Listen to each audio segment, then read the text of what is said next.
मई में भारत और पाकिस्तान के बीच 87 घंटे चले युद्ध से चीनी हथियारों के बारे में जानकारी का खजाना मिला है। भारत को एक अक्षुण्ण चीनी beyond visual range air to air missile BVRAM PL-15E मिली है और अब उसका प्रमुख रक्षा अनुसंधान संगठन इसके रहस्यों से पर्दा उठा रहा है। मीडिया रिपोर्टों में दावा किया गया है कि भारत का रक्षा अनुसंधान एवं विकास संगठन DRDO अपने स्वदेशी अस्त्र मार्क II कार्यक्रम में PL-15 हवा से हवा में मार करने वाली मिसाइल की उन्नत विशेषताओं को शामिल कर रहा है। चीन निर्मित मिसाइल की बरामदगी से भारतीय रक्षा प्रतिष्ठान को इसकी क्षमताओं और सीमाओं के बारे में महत्वपूर्ण जानकारी प्राप्त करने में मदद मिलेगी। यह नए प्रतिवाद, रणनीति, तकनीक और प्रक्रियाएं विकसित करने में उपयोगी होगा। हालांकि भारत ने कई खंडित PL-15S बरामद किए हैं, लेकिन 9 मई को पंजाब के होशियारपुर के पास एक खेत में एक PL-15E पूरी तरह से बरकरार पाया गया। ऑपरेशन सिंदूर में आधुनिक युद्ध में PL-15 सहित चीनी हथियारों का पहली बार इस्तेमाल हुआ। यह मिसाइल संभवतः पाकिस्तानी लड़ाकू विमानों JF-17 या JDENSI से दागी गई होगी। मिसाइल लक्ष्य पर भेद नहीं पाई और भारतीय सीमा में लगभग 100 किलोमीटर अंदर जाकर गिरी। हिंदुस्तान टाइम्स की रिपोर्टों से पता चला है कि 200 किलोमीटर से ज्यादा मारक क्षमता वाली चीनी मिसाइल PL-15 के निर्यात संस्करण, जिसे फ्रांसीसी मेटियोर का प्रतिद्वंदी माना जाता है, में आत्मविनाश तंत्र नहीं है। यह तंत्र सभी भारतीय हवा से हवा में मार करने वाली मिसाइलों में मौजूद है और हथियारों से जुड़ी महत्वपूर्ण जानकारी को दुश्मन के हाथों में पड़ने से बचाता है। विश्लेषण की रूपरेखा अभी तक सामने नहीं आई है। हालांकि विशेषज्ञों का कहना है कि एक हथियार से यह जानकारी मिलेगी कि इसका रडार कैसे काम करता है, उन्नत प्रणोदक वाला इसका miniature active electronically scanned array AESA radar Mach 5 से ज्यादा की गति कैसे बनाए रखता है और इसकी एंटी जैमिंग क्षमताओं के बारे में भी जानकारी मिलेगी। रिपोर्टों के अनुसार फ्रांस और जापान ने PL-15 के रहस्यों तक पहुंच प्राप्त करने में रुचि व्यक्त की है और अमेरिका भी मिसाइल को डिकोड करने में रुचि रख सकता है। ये देश मिसाइल के रडार सिग्नेचर, मोटर संरचना, मार्गदर्शन प्रौद्योगिकी और संभवतः इसके ESA रडार की मायावी वास्तुकला के बारे में जानने के इच्छुक हैं। भारत में अप्रयुक्त PL-15 मिसाइल मिली। भारतीय वायुसेना के अनुभवी स्क्वाड्रन लीडर विजेंद्र के ठाकुर ने कहा कि PL-15 मिसाइल सही सलामत पाई गई, जिससे पता चलता है कि इसकी आत्मविनाश प्रणाली काम नहीं कर रही थी। यह भारत और उसके सहयोगियों के लिए एक तकनीकी वरदान है। इस मिसाइल में तकनीकी समस्याएं हैं क्योंकि आत्मविनाश क्षमता काम नहीं करती। इसमें और भी समस्याएं हो सकती हैं। यह एक परिपक्व हथियार नहीं है। यह पूछे जाने पर कि इससे भारत को क्या लाभ होगा और किन घटकों में उसकी सबसे अधिक रुचि होगी, ठाकुर ने कहा, इसमें एक AESA सीकर है जिसे भारत को अभी विकसित करना है। इसके अलावा इसकी दोहरी पल्स मोटर DRDO के लिए रुचिकर हो सकती है। हालांकि DRDO ने अपनी मोटर स्वयं विकसित कर ली है।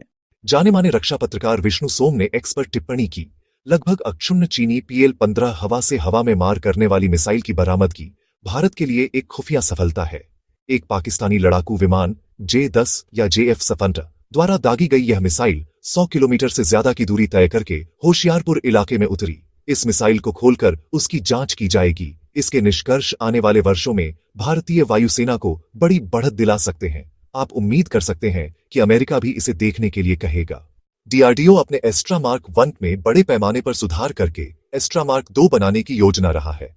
DRDO 200 किलोमीटर से ज्यादा मार्क क्षमता वाली मिसाइल बनाने की योजना बना रहा है।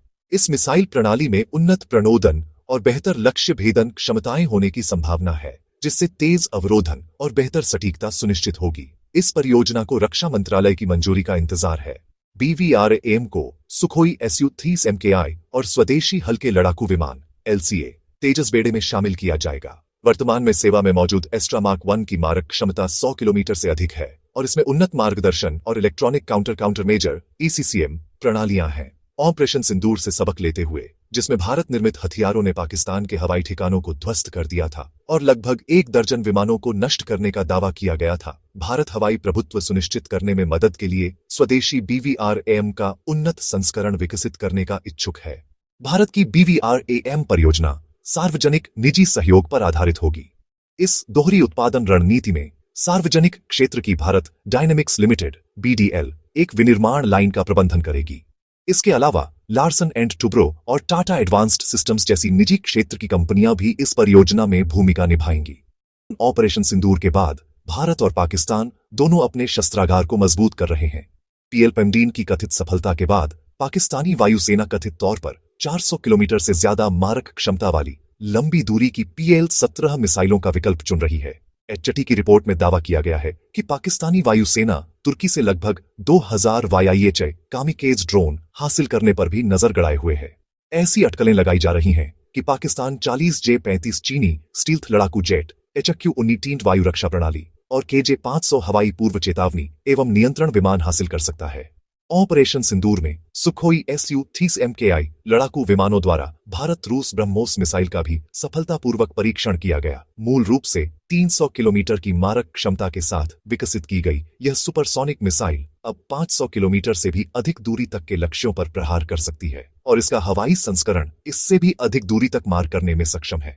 भारत ने लगभग 800 किलोमीटर की मारक क्षमता वाली विस्तारित दूरी वाली ब्रह्मोस सुपरसोनिक क्रूज मिसाइल पर भी काम शुरू कर दिया है। भारतीय वायुसेना ने अपने मध्यम भूमिका वाले लड़ाकू विमान MRFA परियोजना के तहत 114 राफेल खरीदने की भी मंजूरी दे दी है। यह LCA MK-18 के अलावा है जिसे वायुसेना खरीदेगी। जुलाई 2025 में भारतीय रक्षा अधिग्रहण परिषद DAC ने स्वदेशी सोर्सिंग के माध्यम से लगभग 1.5 लाख करोड़ रुपए मूल्य के मिसाइलों और इलेक्ट्रॉनिक युद्ध प्रणालियों सहित सैन्य हार्डवेयर खरीदने के 10 प्रस्तावों को मंजूरी दी थी। बख्तरबंद रिकवरी वाहन, इलेक्ट्रॉनिक युद्ध प्रणाली, तीनों सेनाओं के लिए एकीकृत कॉमन इन्वेंट्री प्रबंधन प्रणाली तथा सतह से हवा में मार करने वाली मिसाइलों की खरीद को मंजूरी दी गई। इन खरीदों से उच्च गतिशीलता, प्रभावी वायु रक्षा, बेहतर आपूर्ति श्रृंखला प्रबंधन उपलब्ध होगा तथा सशस्त्र बलों की परिचालन तैयारियों में वृद्धि होगी।